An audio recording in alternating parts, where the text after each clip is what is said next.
Jews are one of the most smartest money managers and wealth creators that we have in the world. And we often have heard that whatever a Jew touches, it prospers. Simply put, they have the Midas touch. A simple, practical approach from the Jews captured my attention and imagination. It's about what the Jews teach their children about money. Welcome to the Wealth Nation podcast, a podcast for every mother, daughter, grandmother, sister, and wife, and the men who are smart enough to tune in. The Wealth Nation podcast brings you all you need to know about investments, business, property investments, personal finance, and all around financial wellness. Here is your host, Yolanda Rose. Hello, and welcome to another episode of the Wealth Nation podcast. I am Yolanda, financial advisor and wealth coach, and it is my goal to put together content, tips, and strategies that you can use to manage your money well and to build generational wealth. So if you're new to the podcast, please subscribe. And if you're a long-time listener, I would really appreciate it if you could leave me an honest review on Facebook, on iTunes, on what you really think about the content that we put out on the Wealth Nation podcast. The Wealth Nation podcast is sponsored by Audible. Audible is a seller and producer of spoken audio entertainment, information, and educational programming on the internet. Audible sells digital audiobooks, radio and TV programs, and audio versions of magazines and newspapers.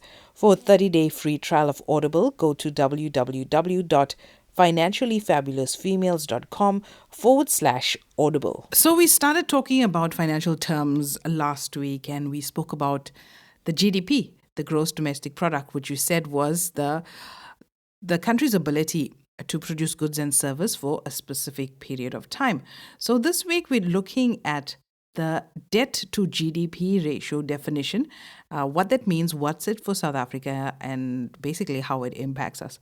So the debt to GDP ratio is a measure comparing a country's public debt to its GDP.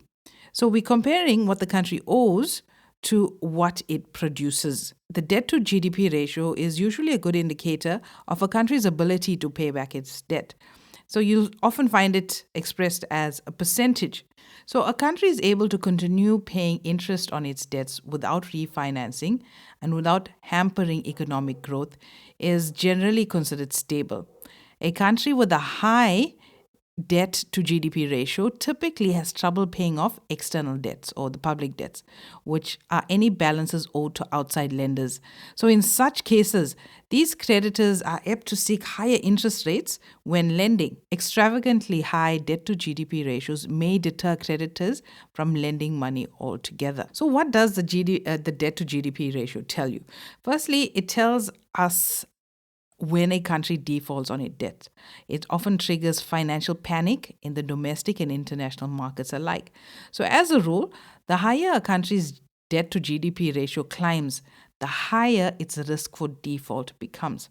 So although governments around the world, they may strive to lower their debt to GDP ratios, it can be very difficult to achieve during periods of unrest, such as wartime, economic recession, and in such challenging climates, governments tend to increase borrowing in effort to stimulate growth and boost demand. And we see this happening in South Africa right now.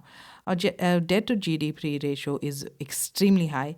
We've been hit massively with COVID. Even without COVID, the stuff was hitting the fan. And we've been borrowing. We've borrowed a lot.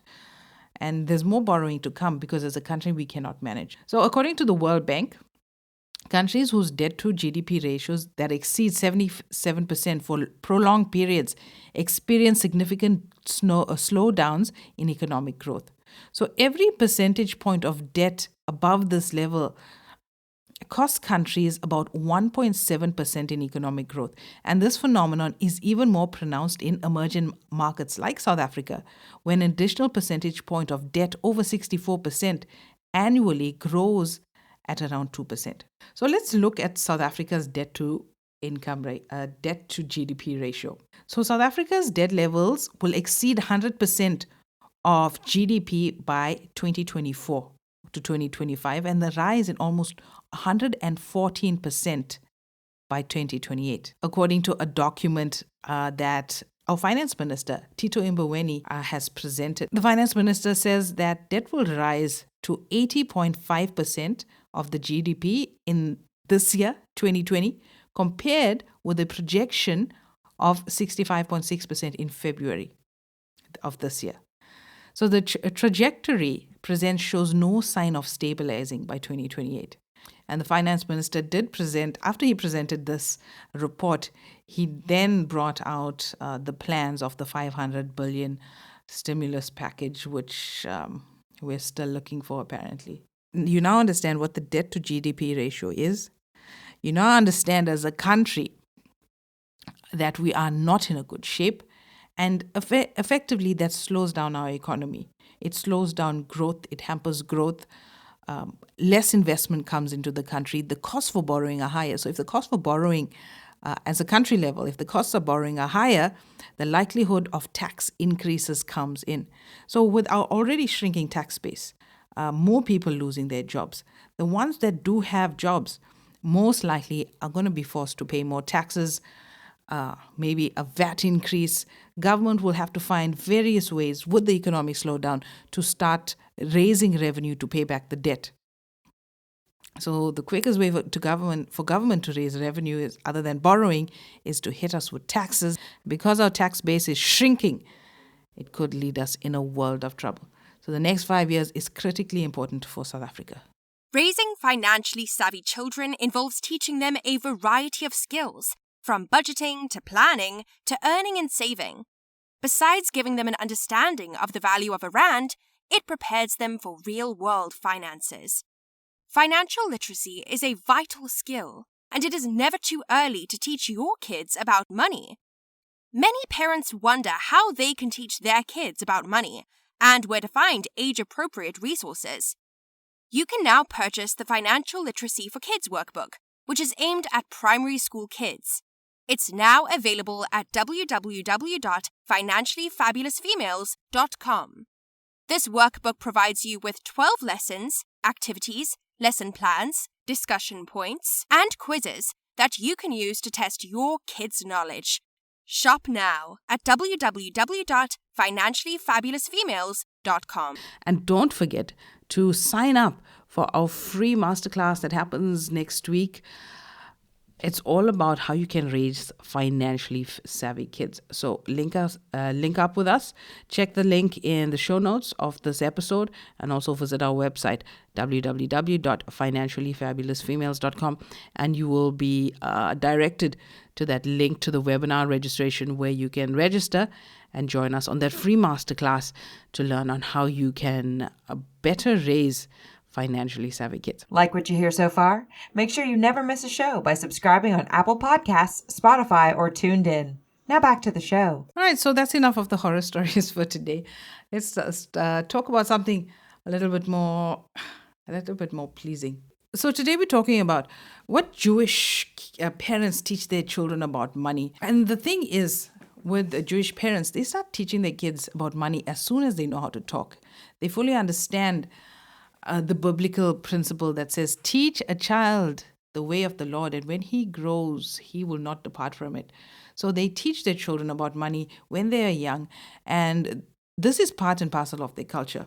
Children have a teachable spirit. They're good listeners, and they are excited about learning new things. So to train a child to be wise with money, Jews use 5 jars, and each jar is specifically labeled and has an opening at the top. So the jars are labeled tithe, giving and offering, saving, investing, and spending. Now, if you have a copy of my book, Financial Literacy for Kids, I do speak about the 3 jars method.